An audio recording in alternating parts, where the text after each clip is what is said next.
కూటమి ప్రభుత్వం వచ్చిన తర్వాత, ఎన్డీఏ ప్రభుత్వం వచ్చిన తర్వాత మొట్టమొదటిసారిగా పూర్తి కాలానికి బడ్జెట్ పెట్టుకుంటున్నాం.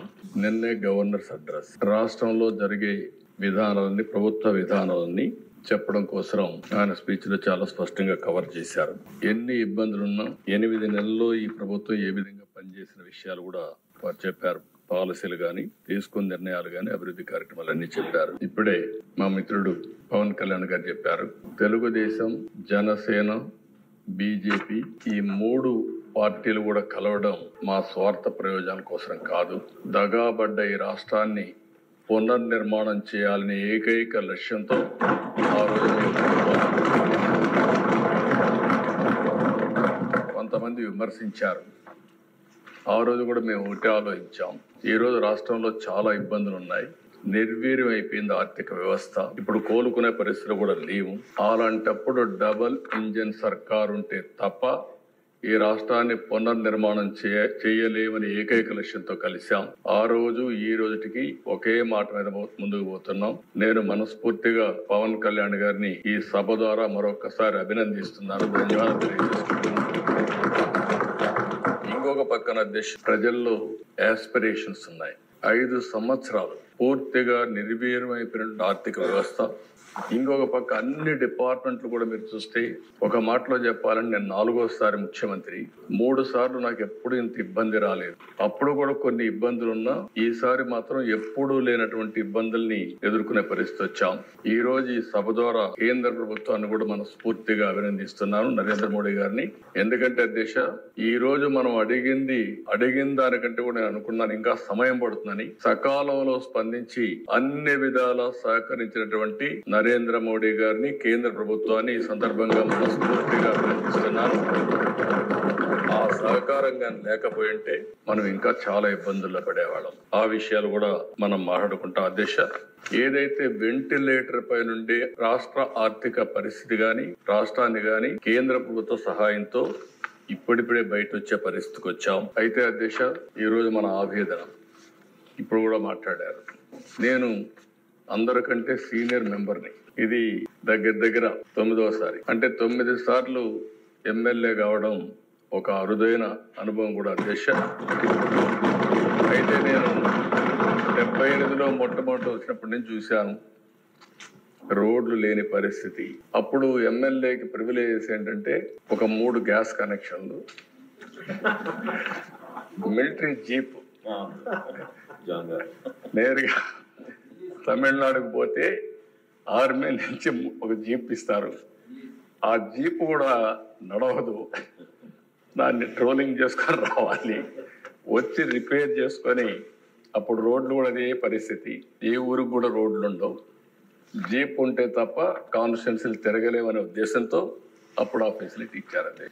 ఈ రోజు ఎమ్మెల్యేస్ గుర్తుపెట్టుకోవాల్సిన అవసరం ఉంది. ఈ రోజు మనం చూస్తే ఆ రోజు కరెంటు లేని పరిస్థితి నుంచి ఈ రోజు మన ఇండ్ల పైనే కరెంటు తయారు చేసుకునే పరిస్థితికి వచ్చాం. అదే మాదిరిగా ఆ రోజు ఫోన్లు కూడా నేను చెప్పాను ఇంత మునుపు, ఫోన్ కూడా ఆన్ ప్రియారిటీ ఇచ్చేవాళ్ళు.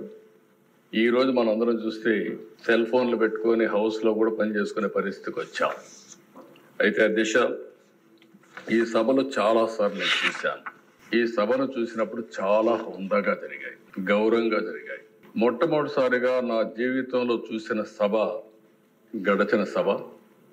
ఆ రోజు ఈ సభలోనే చెప్పాను, ఇది గౌరవ సభ కాదు, ఇది కౌరవ సభ. మళ్ళీ ఈ సభను ప్రజల దగ్గరికి వెళ్ళి ప్రజల ఆమోదం తీసుకుని మళ్ళీ సభకు వచ్చి గౌరవ సభ చేస్తామని ఆ రోజు కంకణం కట్టుకొని ప్రతిజ్ఞ చేసి వెళ్ళాం. అది నిలబెట్టుకొని అసెంబ్లీకి వచ్చాం. కానీ ఈ గౌరవ సభని గౌరవించే సంస్కారం లేని పార్టీ ఈరోజు అసెంబ్లీ కూడా వచ్చే పరిస్థితి లేకుండా పోయింది. ప్రజాస్వామ్యంలో చాలా మంది చూశాను, పెద్ద వాళ్ళందరినీ చూశాం. ఎప్పుడు కూడా అసెంబ్లీ అంటే ఒక గౌరవం. అసెంబ్లీ అనేది ప్రజా సమస్యల పరిష్కారం కోసం ఇది ఒక వేదిక, ఒక పవిత్ర దేవాలయం. అలాంటి దేవాలయంలో మనం చూస్తే నిన్న మన పరిస్థితి మనం చూసాం. ఇప్పటికే మన మిత్రులందరూ మాట్లాడారు. నా 41వ సంవత్సరం ఇప్పటివరకు అనుభవాలు చూస్తే 40 ఏళ్లలో నాకు ప్రతిపక్ష హోదా ఇస్తేనే అసెంబ్లీ జరగనిస్తాం లేకుంటే ఉంటామని చెప్పిన ఏకైక సందర్భం నిన్నటి రోజు అధ్యక్ష. ఒక మాటలో చెప్పాలంటే అది ఒక చీకటి రోజు అన్న అభిప్రాయం. ప్రజలు 11 మందిని గెలిపించారు, 11 గంటలకు వచ్చారు, 11 గంటల 11 నిమిషాలకు వెళ్ళిపోయారు. అంటే కరెక్ట్గా 11 నిమిషాలు ఉన్నారు. ఆ 11 నిమిషాల్లోనే స్పీకర్ను అవమానించడం ఇవన్నీ జరిగే పరిస్థితి వచ్చింది. అధ్యక్ష, ఒక్క విషయం గుర్తుపెట్టుకోవాలి. ఇక్కడుండే మనం కానీ ప్రజలకు కానీ విజ్ఞప్తి చేయాల్సిన అవసరం ఉంది. వివిధ రాజకీయ పార్టీలు ఉంటాయి, హామీలు ఇస్తాం. హామీలు ఇచ్చిన తర్వాత ప్రజలు ఎన్నుకుంటారు, ప్రజలు ఎన్నుకుంటే లోపలికి వస్తాం.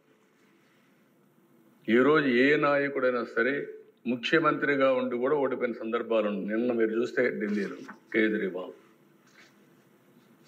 ఆయన ఎమ్మెల్యే గెలవలేదు. ఎమ్మెల్యే గెలవకుండా నాకు ప్రతిపక్ష హోదా ఇవ్వాల్సిందే అని డిమాండ్ చేస్తే, లేకుంటే నేను అసెంబ్లీకి వస్తానంటే ప్రజాస్వామ్యం ఏ విధంగా ఒప్పుకుంటుంది దిశ? దేశంలో ఎక్కడా జరగలేదు ఇలాంటి విషయాలు. నేను 96లో ముఖ్యమంత్రిగా ఉన్నాను, 95లో ముఖ్యమంత్రిగా ఉన్నాం. 94లో కాంగ్రెస్ పార్టీకి మెజార్టీ రాలేదు. సమైక్య ఆంధ్రప్రదేశ్లో 26 సీట్లు మీరు ఉన్నారు అధ్యక్ష. అప్పుడు 26 సీట్లు గెలిచారు, ప్రతిపక్ష హోదా ఇవ్వలేదు. లీడర్గా ఉన్నాడు వాళ్ళ పార్టీకి. ఇలాంటి సాంప్రదాయాలు మర్చిపోయి ప్రతిపక్ష హోదా ఇవ్వాలని డిమాండ్ చేయడం ఏ విధంగా సబబో ప్రజలు ఆలోచించాల్సిన అవసరం ఉంది అధ్యక్ష. ప్రతిపక్ష హోదా మీరు నేను ఇచ్చేది కాదు, ఇది ప్రజలు ఇచ్చేది. అది గుర్తుపెట్టుకోవాల్సిన అవసరం ఉందని చెప్పి కూడా నేను మీకు తెలియజేస్తున్నాను అధ్యక్ష. ఈరోజు మన నాయకులు మాట్లాడినప్పుడు చాలా విషయాలు మాట్లాడారు.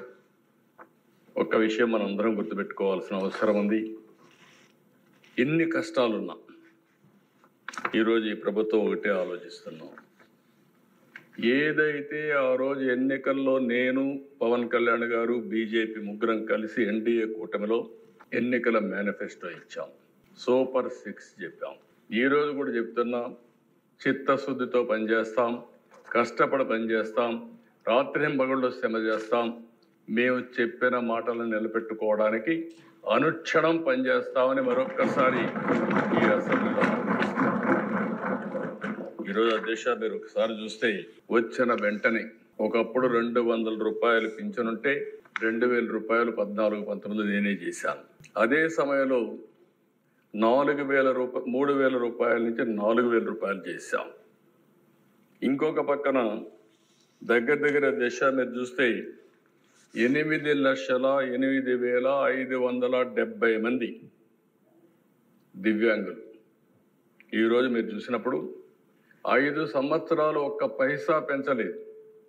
3,000 రూపాయల నుంచి ఒకేసారి 6,000 రూపాయలు చేసిన కూటమి ఎన్డీఏ కూటమి.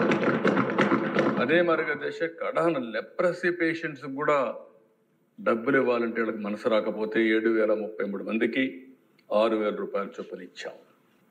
ఈరోజు దశ మీరు చూస్తే 3,000 నుంచి 4,000 చేశాం, 3,000 నుంచి దివ్యాంగులకు 6,000 చేశాం. కొంతమంది లెప్రసీ కానీ డయాలసిస్ పేషెంట్స్ 10,000 చేశాం. కొంతమంది బెడ్కే పరిమితమైన వాళ్ళకి 15,000 రూపాయలు ఇచ్చే మానవత్వాన్ని నిలుపుతున్న కూటమి ఎన్డీఏ కూటమి. దీనికోసం అధ్యక్ష భారతదేశంలో నేను చాలా గట్టిగా చెప్పగలుగుతున్నాను, దగ్గర 33,000 కోట్ల రూపాయలు ప్రతి సంవత్సరం 64 లక్షల మందికి పింఛన్లు ఇచ్చే ఏకైక ప్రభుత్వం, సింగిల్ లార్జెస్ట్ ప్రోగ్రామ్ కంట్రీలో ఈ యొక్క పెన్షన్స్ అధ్యక్ష.